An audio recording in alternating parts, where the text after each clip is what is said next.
It's me again, Sarah from FanGirl Review, and today we are going to review a movie that was released on Hallmark, on the Hallmark channel. So it's called Made for Each Other, and it's a really good comedy, romance, drama that you might find very exciting and very funny and very enjoyable. And it takes place in New York, and it's about this woman who's a sculptor who is looking for perfection in a relationship but doesn't seem to find it in the modern world. So she ends up taking the advice from a neighbor by putting a special amulet on one of her sculptures, and it comes to life.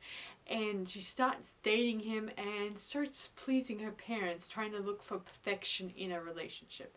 Of course, this kind of falls apart because she starts having feelings for someone else along the way.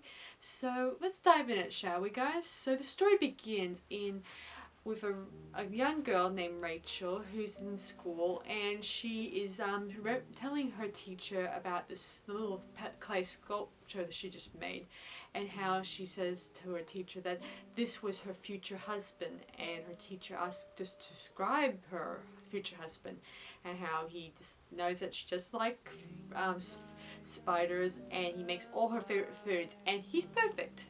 And her teacher says, would you like to learn about advanced sculpture classes? And she's all for it. Then we cross over to Rachel a few years later, who is having creative block at the moment, and also dealing with the fact she is going through, she doesn't have a boyfriend at this point, and she only talks about her frustrations to her sculpture, her life-size version of a clay man who is really good looking and hot. He's amazing, I gotta admit. I really think he's really a hot sculpture. And it's interesting that he has this towel wrapped around his waist. And it makes me wonder, why did they do that? What are they trying to hide? Are they making out that he's another Ken doll under there? I hope not. Anyway, so she does get her mother comes in. Her mother is a very pushy, overbearing, always sets her up with other guys, and all the times those relationships don't seem to work. Every time her mother sets her up with a doctor, a lawyer, anyone who's got a really awesome job. It seems like her mother more cares about social status than what he's like, and whether he's a good catch or a good person for that matter. Anyway, so she ends up crashing her daughter's exhibit. Well, not really her exhibit, it's her student's art exhibit, I should say. And there she tries to make out, oh, her daughter's such a splendid artist, you should see her artwork, yada yada yada, brag, brag, brag. Ugh. She is a total brag, this woman. She is, she has no idea about what her daughter must be suffering at this point. Anyway, she sends her up with a gynecologist, I think it was, and there we see they have nothing in common, those two.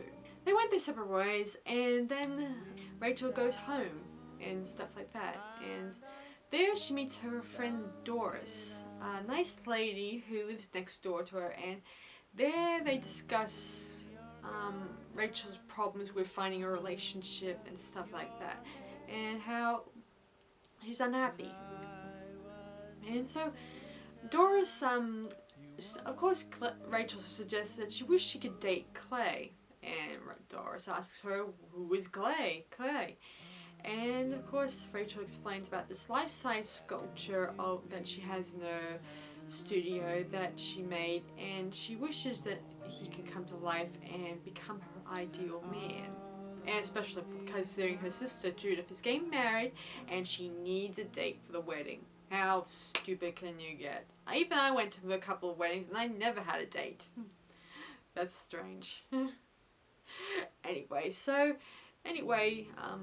they head to her studio, and she shows her life-size sculpture, and there we see Doris produces an amulet that says that will allow her statue to come to life. It's an ancient myth, or Jewish myth, according to Doris, who says that this amulet goes back many centuries, and it's where the Jewish people put amulets onto statues and bring them to life to defend their country, or yada yada yada, whatever that means. I don't know. I mean, I'm not familiar with the Jewish myths, sadly enough. Anyway, Doris thinks this will be a great chance for her to just do it for a laugh, for fun. So dear old Rachel puts the amulet on her neck, and even jokes that she saw the clay statue moved and yelled out, "It's alive!" I love that bit. That's hilarious. It's alive! I love that bit when she was just being funny. Anyway, so they head off home, and then we actually meet other people in the story called David. David is a comedian who I think he has a crush on Rachel, and he's a nice guy. He's also lives with his either brother or cousin who is going to law school. Just so he's going to know, David was also a lawyer, and he disliked it. Even though his parents insisted he should be a lawyer or a doctor, the usual stuff. But he kind of followed his own lead by deciding to become a person who does stand-up comedy stuff. And he's doing really good at it. As it turns out, he seems to be great at stand-up comedy. Anyway, soon enough, the next day, Rachel heads to her studio, and there, as she's about says, "Morning, Clay." This clay statue greets her back, and whoa, he's alive, alright. And now she doesn't know what to make of it. At first she thinks it may be all a joke by her students, or maybe Doris may have did this joke out of this. But it turns out when she looks behind his ear, she etches her name behind her clay statue's ears, and we see her name engraved inside his ear, and whoa, now she's realizing this is real and unbelievable. She then asks Doris to come by her studio and bring some clothes, so she won't feel at least more embarrassed that dear old Clay, the statue, is now alive and naked. Anyway, so now she has a date for the wedding, so she decides to then take him out shopping, get him a proper wardrobe, because she knows her mother would not accept a man wearing just a Hawaiian shirt. They then go over his history, give him a bio, a backdrop, a background, to make out that he's a model, and he's saving up money to go to law school, yada yada yada. And of course, Clay seems very agreeable. Like, he's the ideal catch. I mean, just like what Rachel says, she wants him to be kind, courteous, a good cook, and everything. He turns out he's never, there's no flaws in Clay, as it turns out. He seems exactly what she wants, or says she needs. He's very perfect. Anyway, soon enough, she invites him to the wedding, and she has this wedding speech, and thanks to David was able to help her with getting some good jokes in her speech, and they turn out to be really good. And even though she's grateful to David, but she still has her eyes set on Clay, of course. Later on, as the series goes, she starts warming up to David a little bit more. I mean, he even comes to one of her sculpture classes when he wanted to sculpt out a dog, because he's allergic to dogs. So she helps him sculpt out a dog, and it looks so lifelike. He's impressed at this point, and she shows him a bunch of her other clay statues, the ones that still, clay statues. And he's impressed that she's so talented. Of course, she tells him about the art exhibit she exhibited them in, and most of them gave flat out reviews saying how rubbish they were, stuff like that. I could admit, they look really good, and I like them really much. And if she had Clay, the statue, in there, I think you would probably be equally impressed. Anyway, so later on, Rachel goes out to dinner with her mum and dad. There, Clay tells them that he plans on going to cookery school so he can live out his passions of making good food and stuff. He seems really good at it, but Rachel's mum, you see, she wants him to go off to law school and do a job there, obviously. And of course she says, you can still be a cook, yada yada yada. And she also shows her grandmother's wedding ring and she says that this will be great for Rachel and stuff. And this will be great when he proposes to her, when good and ready and all that stuff.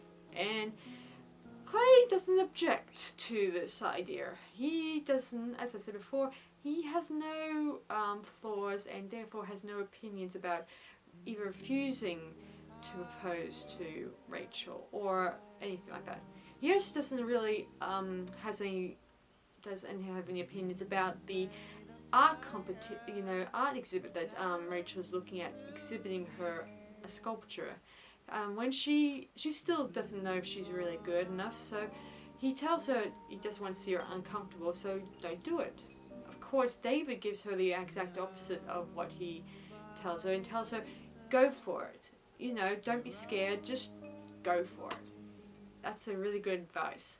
She takes David's advice and starts sculpturing this beautiful sculpture, a bit of a big size version of herself when she was, say, 12 or 13. The scene where we saw it in the opening scene where she's admiring the little miniature sculpture she had when she was a kid and fantasizing about life as it was back then. And eventually it gets accepted, which is great. Of course, at this point, David is also accepted into the special Laugh Fest, a special comedy thingy wing. At this point, he's actually dating someone else, and this girl is not very supportive of his career, and she leaves him after one date. After a few dates, she then leaves, obviously. Anyway, soon enough, the big day of the exhibit arrives, and David cannot attend because his Laugh Fest is on the same day. And of course, Rachel confides to Doris and tells her that she is unsure about her relationship with Clay because she feels that Clay is he's nice, but there's something missing. I think we both know what's missing. I think she misses. I think he's perfect, and perfection is always overrated when I think about it. Anyway, so of course Doris knows deep down that her friend wants David there. So she goes to the Laugh Fest and tells him, you have two choices. You can go to the Laugh Fest and do your comedy routine and not see Rachel, because Rachel is going to be proposed that night. So this is his last chance of actually confessing his love. So he has to go to the exhibit, and as Rachel is about to say a speech in front of millions of art people, Clay approaches her with Rachel's grandmother's ring and proposes to her. And at this point, David appears and he confesses his love and says he'll continue pushing her to make, her art great and stuff. And it doesn't matter if it doesn't turn out to be great, he'll always be there for her and stuff like that. And Clay, of course, he says he would never do push her. He will be there for her, but he would never make her uncomfortable. Now Rachel is confused, and then her mother confesses that she was the one who told him to become a lawyer and give up on being a chef, going to chef school. Of course, she gets annoyed at her mother, saying that you should not mold people in the way you should think they should be. Then we see in her face that Rachel realizes that she's doing exactly the same thing with Clay from the beginning. She had molded him into a perfect man, and her mother, she's doing exactly the same thing with Clay, in human form, by telling him to, be her ideal man and stuff like that. And so she takes him aside and tells him that what they have is, she doesn't need perfection, and she needs that someone to push her, someone to be there for her. And Clay understands. He doesn't argue with her. They kind of decide to, part ways. Of course, he is about to take off the amulet, and she tells him, no, you don't have to. And he said his purpose there was to love her and stuff. But she gives him a new purpose, to go to cookery school and be happy and find someone else, if he does find someone else, which I hope he does. And then we hear a flash of lightning, which is probably the night that's not really relevant in the scene. Well, maybe it is relevant, because I think it sort of means that he is finally given a new purpose in life, to go out and be happy. So then Rachel turns to David, and David and her embrace and kiss. And then we flash to her studio, where she's looking at some photos of her family and friends. Her sister Judith and her new husband have 3 kids, which is predicted in Rachel's speech during the wedding, which is funny. And Clay goes on to become a successful chef and stuff like that. And her mother and father, they go mountain climbing, which is a sort of a dream of her father's, as it was revealed at the end of the movie, obviously. And she's still dating David, and we also see on her finger here, that it's on her wedding finger, that she's engaged to him. So she and David are happy, and now she makes plans on making her next sculpture. And then we fade out. Now this movie I think it's a good movie. I like the fact this one has double meaning, that all the time she's been making sculptures, making the perfect man, and not realizing that at the same time her mother is trying to find the ideal man for her. It's sort of a combination of both sort of things, that both mother and daughter are almost similar alike in how they are looking for the perfect man.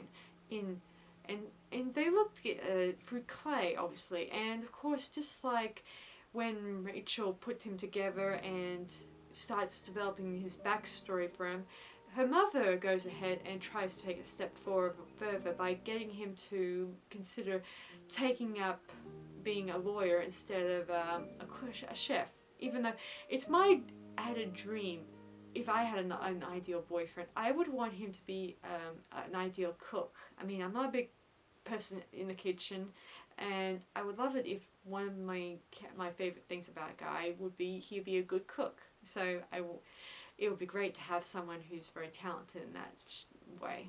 So I do like how the story comes to conclusion. Most of the time in these series or movies and TV shows, it's usually sometimes it's Clay figure who gets the girl. I'm kind of glad that in this one it's the nice guy who's a normal guy that she falls in love with, and realizes that with his added flaws, he kind of helped her go, get back out there in making sculptures again. So he was a big help to her in the end, which is an added bonus in this TV movie. I kind of love it really much. Anyway, so I'll rate this now. So I'm going to rate it 4 stars out of 5. And I hope you guys enjoyed it. I hope you guys may check it out. It's on a Hallmark channel, so be sure to check it out and let me know in the comments what you guys think of it, as usual. So this was a really awesome movie, and I really highly recommend it. I'll be sure to recommend other Hallmark related movies as I go along. So I'll see you guys next time on my channel. So be sure to like and subscribe and comment on all my videos, and I look forward to seeing you guys next time. Bye for now.